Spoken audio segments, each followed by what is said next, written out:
자, 대한항공 공조주분들 반갑습니다. 안녕하세요. 보통의 매매꾼입니다. 자, 우리 지난 영상에서 대한항공 우리 3만원 목표가 설정했었는데 잘 도달했다. 그리고 3만원 이후에 우리가 어디까지 봐야 되는가에 대해서 영상 통해서 한번 살펴봤었는데, 제가 대한항공은 꾸준히 브리핑을 좀 드리고 있는 종목입니다. 계속 3만원 넘겨야 된다. 최근에 이제 외국인들이 계속 사고 있다, 이런 말씀을 좀 드렸었거든요. 자, 그래서 앞으로 전망이 어떤지 한번 살펴보기 전에 여러분들 구독과 좋아요 한번 눌러주시면 우리 대한항공 주주분들 수익 많이 날 때까지 제가 꾸준히 업데이트 드리겠다라는 말씀 드려보겠습니다. 자, 일단 대한항공은요, 호재가 너무 많습니다. 최근에 외국인과 기관들이 꾸준히 매수를 하고 있고, 기관 중에서도요, 우리가 지금 최근에 핫한 이슈인 연기금과 그 다음에 이제 투신에서도 거의 뭐 매일같이 사고 있다라고 봐도 무방할 만큼 엄청난 매수세를 보여주고 있어요. 일단 얘네들이 매수를 하고 있는 이유가 뭘까라고 한다 그러면, 우리가 지금 예정되어 있었던 대한항공과 아시아나항공의 합병이 거의 이제 100% 확실시됐다라고 보시면 됩니다. 26년 12월 17일부터 대한항공 통합 예정이라고 지금 국토교통부에서 발표를 했습니다. 자, 그러니까 우리가 아시아나항공이 동일 상상 같은 사업을 하는 사업체잖아요. 그렇기 때문에 같은 산업에서 있는 넘버 1과 넘버 2가 합병을 했을 때 우리가 기대하는 것은 1 더하기 1은 3이 될 것이다 라고 하는 기대감들을 시장에서 반영을 하고 있다라고 봐야 되겠죠. 자, 그래서 최근에 대한항공 주가가 코스피가 이렇게 막 흔들려도요, 대한항공은 제자리에서 그냥 잘 버티고 있습니다. 그래서 이제 더 빠질 자리가 없다라고 해석하는 게 맞을 것 같고요. 그 다음에 매수하고 있는 이유 중에 큰 이유 중에 하나가 또 국제유가의 하락입니다. 자, 국제유가 차트를 한번 같이 보자면, 자, 지금 보세요. 국제유가 차트인데 고점 대비해 가지고 30% 정도 빠졌습니다. 33% 정도 빠졌는데 지금 딱 여기서 브레이크가 걸렸단 말이죠. 여기까지 딱 내려오고 브레이크 걸렸는데, 지금 시장 참여자들은 뭘 지금 걱정하느냐?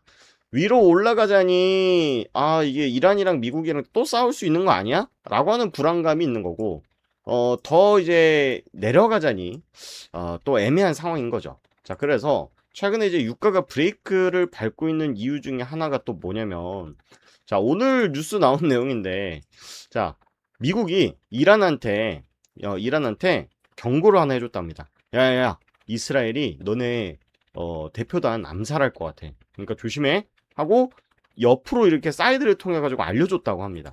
그래서 이란의 협상단이 비행기를 타고 가다가 바로 회항을 해가지고 우리 육지로 8시간 걸려가지고 회당 장소까지 이동했다라는 내용이 나올 만큼, 아직까지 미이스라엘에 대한 태도에 대해서 봤을 때, 이거 이란과 전쟁 질질 끌기만 하고 뭔가 이 쉽게 말해서 쇼당이 안 날 것 같은데 라고 하는 가능성들이 지금 열려 있다라고 하는 거고, 일단 둘이 막 치고받고 싸우고 있지는 않아요. 그런데 입장차가 좁혀지지 않는 부분이 비핵화랑 호르무즈 통행료 징수입니다. 결국 이제 머니 게임이라는 거죠.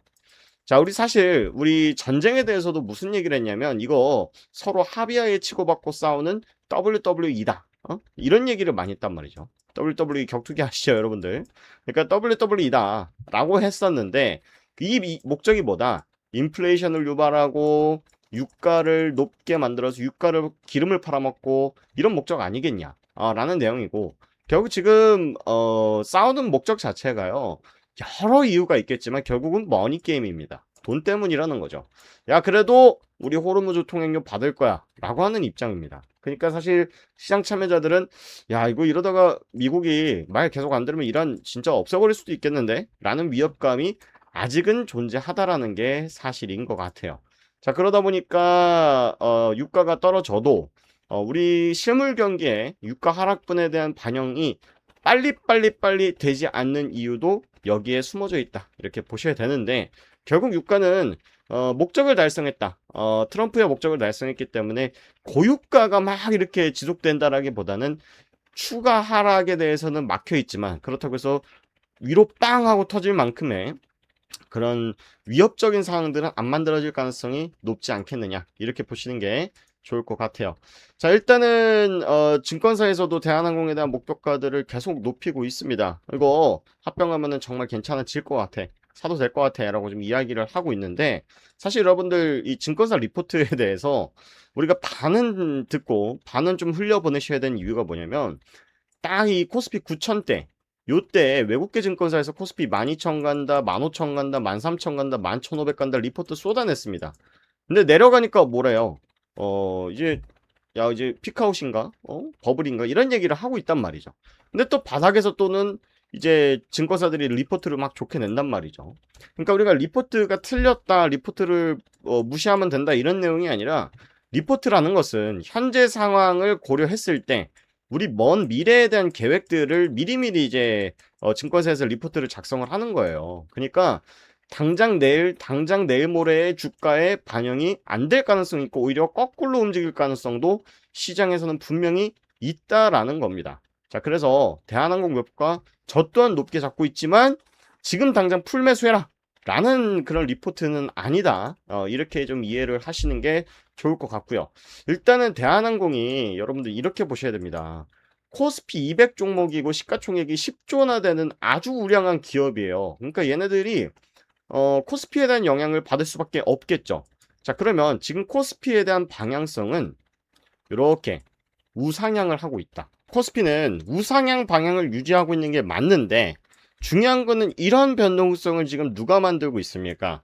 반도체 업종들이 변동성을 만들고 있다라는 거예요. 그래서 우리가 이런 크고 작은 흔들림은 무시하더라도 방향선 자체는 상방으로 방향을 향하고 있기 때문에 대한항공 주가도 반도체 업종이랑 다르게 그냥 꾸준하고 완만하게 상승을 하고 있는 상황인 거죠.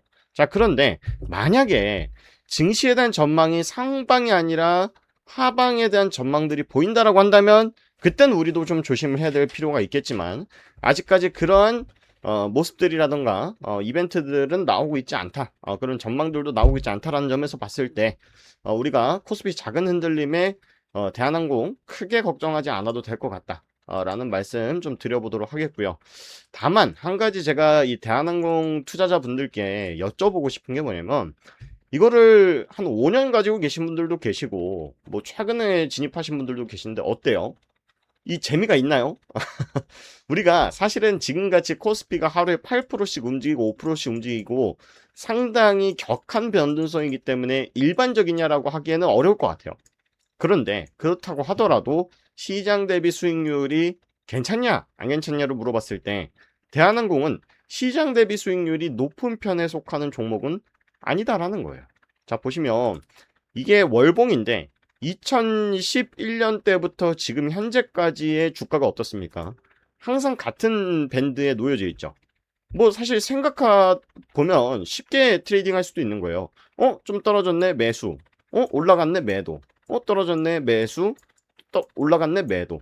자, 이렇게 바라보면 너무나 쉬운 트레이딩 같은데 중요한 것은 만약에 이번 박스도 돌파를 하지 못한다라고 했을 때 자, 그렇게 됐을 땐 다시 한번 박스 안에서 놀게 되겠죠. 월봉이잖아요, 이게.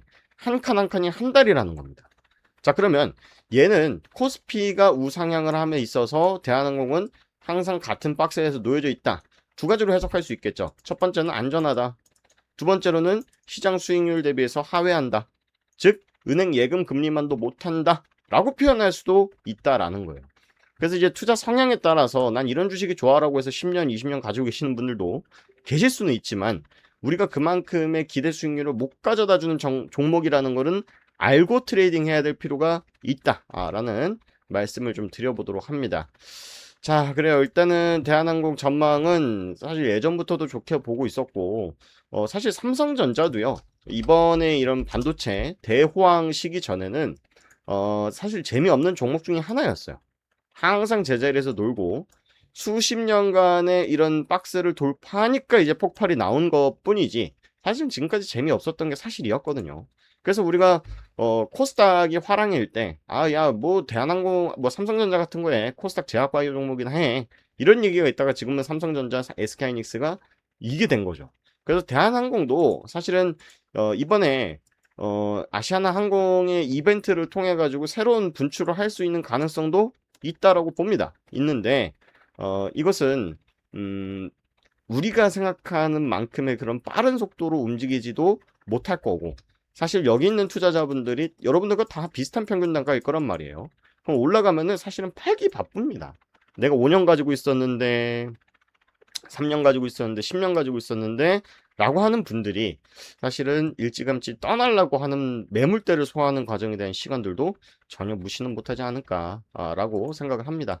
자, 그래서 저희도 최근에 코스피 종목도 삼성전자, SK하이닉스 좋지만 저희가 최근에 코스닥 종목 중소형 종목으로도 수익을 많이 내고 있어요. 그래서 오늘도 보시면 구독자분 수익 인증해 주신 건데 알톤 19%, 모비릭스 9%, 계속 수익 인증을 이렇게 해주고 계십니다. 저희가 이제 구독자분들 모여 계신 소통방이 있어요. 여기서 저희가 바라보고 있는 시장에 대한 정보들, 그리고 저희가 드리는 추천주들, 오늘 뭐 5% 정도 상승했다, 이런 내용들도 저희가 실시간으로 알려드리고 있거든요. 그래서 이런 실전 매매방에 내가 한번 입장해보고 싶다라고 하시면 전부 다 제가 무료로 입장을 도와드리고 있습니다. 뭐 제가 어떤 조건이나 뭐 비용을 받고 유료 리딩방 하는 사람도 아니고요. 우리 대한항공 고정 댓글, 영상 고정 댓글 보시면 제가 이렇게 실전 매매방 입장 요청 이렇게 남겨놨으니까 이 핸드폰으로 누르시면 문자 메시지 함이 열립니다. 그럼 제 직통번호로 문자 메시지가 오게끔 되어 있는 거니까 뭐 여러분들 뭐 제가 뭐 원하는 거 없어요. 구독과 좋아요만 눌러주시면 됩니다. 제가 여러분들 같은 개인 투자자이다 보니까 제가 홈페이지 여기 보시면은 제가 뭐 하는 사람이고 제가 어떤 레퍼런스를 가지고 있고 다 올려놨습니다. 제가 3월달 코스피 코스닥 양시장 빠지는데 45% 수익 내면서 키움에서 1위 했습니다. 상위 1% 했고 23년도에 하락장 때도 제가 3천만 원으로 1억 9천만 원까지 만들어서 실전 투자대 입상까지도 했는데요. 제가 이런 경험들 기반으로 여러분들께 좋은 에너지들, 좋은 정보들 드리고 여러분들께서도 제 채널 10만 구독자, 100만 구독자 될 때까지 이렇게 응원해 주신다면 저도 여러분들 위해서 많은 정보들 드리고 여러분들께서도 잘 응원해 주시면 서로 윈윈이지 않을까라는 생각을 해봅니다. 자, 그래서 오늘 대한항공 브리핑 여기까지 마치도록 하고 자세한 내용은 우리 실전 매매방 텔레그램방이랑 그다음 다음 영상에서 브리핑 도와드리도록 하겠습니다. 고맙습니다.